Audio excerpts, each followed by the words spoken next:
Hello wise people. Coronavirus menimbulkan banyak sekali pertanyaan dan spekulasi yang belum terjawab secara pasti hingga saat ini. Dari mana sebenarnya asal mula virus ini dan bagaimana virus ini menyebar? Siapa yang menyebarkannya dan benarkah faktanya sesuai dengan yang dikatakan media selama ini? Karena skenario dunia saat ini selalu digiring kepada penularan melalui hewan yaitu kelelawar atau ular. Dan wabah ini dimulai dari Huanan Seafood Market, kota Wuhan, China. Namun di balik informasi tersebut, ternyata ada spekulasi yang menyatakan bahwa virus ini diduga berasal dari kebocoran laboratorium biochemical yang ada di kota Wuhan. Benarkah virus ini sebenarnya adalah senjata biologis? Hingga video ini dibuat sudah terdapat sekitar 4.474 orang yang terjangkit oleh coronavirus dan akan terus bertambah. Bahkan 107 orang sudah dinyatakan meninggal dunia. Apakah benar jumlahnya hanya sekitar 4.000-an orang saja? Sedangkan beredar sebuah video dari warga Wuhan yang menjadi salah satu perawat menyatakan bahwa sebenarnya sudah ada 90.000 orang telah terjangkit coronavirus. Sebelum akhirnya video yang viral di dunia maya ini dihapus oleh otoritas setempat yang terkesan menutupi fakta. Bahkan salah satu pakar dari Inggris yaitu Profesor Neil Ferguson nampak sepakat bahwa dia memprediksi saat ini sebenarnya sudah ada sekitar 100.000 orang yang terjangkit oleh virus ini namun masih belum teridentifikasi. Dan menurutnya ini semua barulah sebuah permulaan. Bahkan sumber berita lain menyatakan bahwa ini adalah bentuk politisasi penyakit, di mana secara mengejutkan, ternyata coronavirus sebenarnya sudah ditemukan oleh seorang dokter berkebangsaan Mesir yaitu Dr. Ali Muhammad Zaki 7 tahun yang lalu. Namun informasi itu akhirnya juga di take down oleh pemerintah Arab Saudi hingga berakhir ke pemecatan Dr. Zaki dari salah satu rumah sakit di Saudi. Karena mengirimkan sampel virus baru ini ke laboratorium virologi di Belanda, dan dalam tanda kutip melangkahi pemerintah Saudi sendiri. Mungkin karena kepentingan politis bahwa antidot sebuah penyakit itu punya nilai yang sangat tinggi. Sebenarnya masih banyak juga video-video lain yang telah dihapus oleh otoritas setempat yang menyangkut seberapa parahnya situasi yang sebenarnya terjadi di Wuhan. Apakah benar ini semua skenario yang diangkat untuk menutupi sebuah rahasia besar yang ada di balik tirai? Bahwa coronavirus yang saat ini menyebar diduga sumbernya berasal dari laboratorium biokimia yang ada di Wuhan Institute of Virology yang berada di dekat dengan lokasi awal penyebaran. Ditambah sebuah konspirasi yang dinyatakan oleh seorang saintis asal Rusia bahwa SARS dulu juga pernah menjadi wabah global sebenarnya adalah virus buatan manusia yang memang disengaja. Wuhan Institute of Virology adalah sebuah laboratorium besar milik Tiongkok yang punya standar patogen level 4. Ini adalah status dari sebuah laboratorium yang boleh menangani berbagai biochemical dengan level tingkatan yang paling berbahaya. Mereka juga pernah menangani virus SARS hingga Ebola di laboratorium ini. Bahkan seorang expert dari Israel menduga bahwa epidemi yang terjadi ini berhubungan dengan senjata biologis yang dirahasiakan oleh otoritas setempat. Jadi apakah benar telah terjadi sebuah kecelakaan? Yang anehnya, kenapa epidemi semasif ini justru muncul di momen yang menjadi puncak dari migrasi terbesar di Tiongkok, yaitu bertepatan dengan Tahun Baru Rakyat Tiongkok. Tahukah kamu, Tahun Baru yang diadakan oleh Tiongkok ini sebenarnya adalah migrasi terbesar yang ada di dunia. Dari data terakhir 2018 lalu, disebutkan bahwa terdapat 385 juta warga Tiongkok yang bermigrasi dari satu kota ke kota lainnya. Dan semuanya akan menyebar dan berkumpul dengan para kerabatnya dari satu kota besar ke kota terpencil, begitu juga sebaliknya. Bayangkan seberapa cepat epidemi ini akan menyebar ke seluruh penjuru Tiongkok dalam waktu sebulan saja. Kenapa timingnya sangat tepat untuk sebuah dalam tanda kutip kecelakaan? Apakah ada yang mengaku ini semua setelah begitu banyaknya tekanan yang dirasakan oleh Tiongkok? Pasca perang dagang yang belum kunjung berakhir mulai tahun lalu.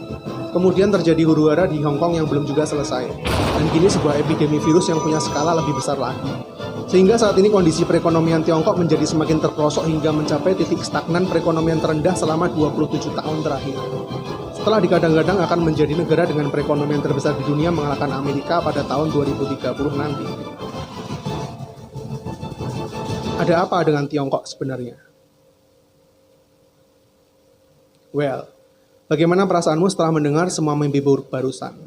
Mungkin panik, berprasangka buruk, atau justru emosi? Yang jelas bukan sebuah kedamaian, bukan? Jika iya, berarti saya sudah berhasil menyebarkan virus negatif buat kalian semua. Dan tahukah kamu, inilah yang saat ini terus terjadi di masyarakat kita. Alih-alih menyebarkan sebuah vaksin, kita semua lebih tertarik untuk menyebarkan virus dan menularkannya ke lebih banyak orang lagi untuk merasakan yang kita rasakan. Terlepas dari berita itu salah maupun benar, tapi sebuah message yang baik itu seharusnya memberi sebuah harapan, bukan sebuah kehampaan. Jadi sekarang izinkan saya coba menyampaikannya sekali lagi buat kalian dengan cara yang lebih beradab. Semuanya berawal dari seorang pasien yang mengalami gejala pneumonia dari Wuhan di bulan Desember 2019 lalu, yang kemudian terus merambah ke pasien-pasien lainnya yang mengalami gejala pneumonia dan pernapasan akut. Seiring bertambahnya pasien yang disinyalir berasal dari Wuhan dalam kurun waktu 14 hari ini, pemerintah Tiongkok segera mengambil tindakan untuk segera mengisolir kota Wuhan dengan harapan supaya epidemi ini bisa lebih terkontrol. Sejauh ini pemerintah Tiongkok menunjukkan kesiapannya dalam menangani epidemi ini berkat pengalaman mereka menangani virus SARS pada tahun 2003 lalu. Bahkan sebuah rumah sakit khusus penderita virus ini dengan jumlah 1.000 tempat tidur telah dibuat hanya dalam waktu 6 hari saja. Pemerintah menutup seluruh akses kota Wuhan yang berjumlah 11 juta jiwa ini sementara waktu. Begitu juga dengan 17 kota di sekitarnya sehingga bisa dibilang mereka telah mengisolir 50 juta jiwa supaya menekan epidemi ini. Hingga saat ini Tiongkok berkomitmen untuk memenangkan pertempuran melawan virus ini, yang tentunya bisa dicapai jika semuanya bersatu. Bahkan telah menyediakan dana sebesar 1,6 miliar dolar sebagai dana penanggulangan. Faktanya, meskipun coronavirus ini memiliki kemiripan dengan virus SARS dan MERS yang pernah mewabah sekitar tahun 2003 hingga 2012 lalu, namun coronavirus ini hingga saat ini bisa dibilang tidak seganas kedua virus sebelumnya. Karena hingga video ini dibuat, dari 4.474 pasien yang terjangkit virus ini, total korban jiwanya mencapai 107 orang yang sebagian besar berusia lanjut dan memiliki riwayat penyakit kritis seperti kanker, diabetes, jantung, dan para pasien dengan imunitas rendah. Sehingga virus ini jauh lebih leluasa untuk berkembang. Gejalanya adalah demam, batuk, pilek, dan mengalami sesak napas. Sedangkan data menunjukkan bahwa penderita dengan kondisi tubuh yang lebih fit dapat mengalami kesembuhan. Seperti yang terjadi pada seorang dokter di China yang terinfeksi virus ini namun telah mengalami kesembuhan. Begitu juga dengan beberapa informasi baru lain yang menyatakan bahwa beberapa pasien mereka mulai negatif dari coronavirus setelah dirawat selama 2 minggu. Hal ini diperkuat juga oleh seorang pakar yang menyatakan bahwa coronavirus memiliki sifat swasirna, di mana jika pasien tersebut memiliki fisik yang cukup kuat, virus tersebut akan hilang dengan sendirinya, atau justru sistem imunitas kita akan membentuk antibodi sendiri terhadap virus itu. Karena hingga saat ini sudah terdapat 63 orang dinyatakan sembuh dari virus ini. Jadi kuncinya adalah sistem imun kita sendiri. Jaga kesehatan supaya tetap fit dan hindari tempat yang potensial untuk sementara waktu. Untuk saat ini data menunjukkan tingkat kematian ada di bawah 4%. Sedangkan SARS ada di 10% dan MERS mencapai 37% tingkat kematian. Sehingga meskipun belum ditemukan vaksinnya, para penderita tetap bisa sembuh jika pasien tersebut punya riwayat kesehatan yang baik dan imunitasnya tinggi. Namun tetap perlu diwaspadai karena penyebaran virus ini tergolong cepat dan dapat menularkan melalui pernapasan, sentuhan maupun mata. Ini adalah data terakhir mengenai coronavirus. Hingga saat ini masih belum ada yang teridentifikasi virus ini menyebar di Indonesia. Dan saya berharap kita semua bisa bersatu dalam doa virus ini tetap dijauhkan dari negara kita. Namun meskipun coronavirus menyebar dengan ganas, beberapa hari terakhir ini justru saya lebih cemas dengan virus jenis lain yang tidak kalah ganasnya, yaitu virus-virus kebencian. Di manakah empati dan nurani kita di saat manusia lain sedang berkesusahan?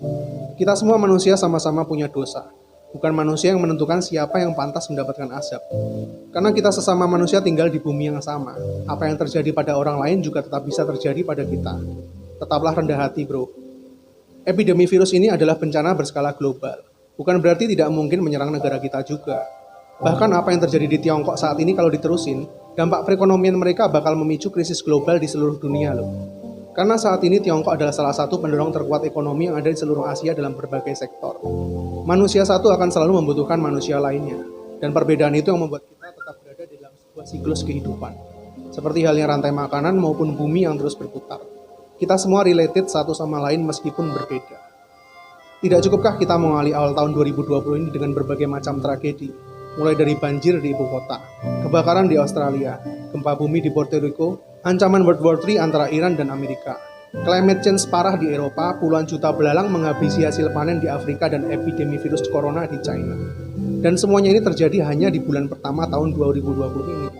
Kayaknya di tahun yang baru ini nggak cuma visi pribadi kita aja yang perlu diresolusi deh. Tapi kayaknya seluruh penduduk bumi perlu duduk bareng bicarain resolusi 2020 buat visi dari bumi ini sendiri.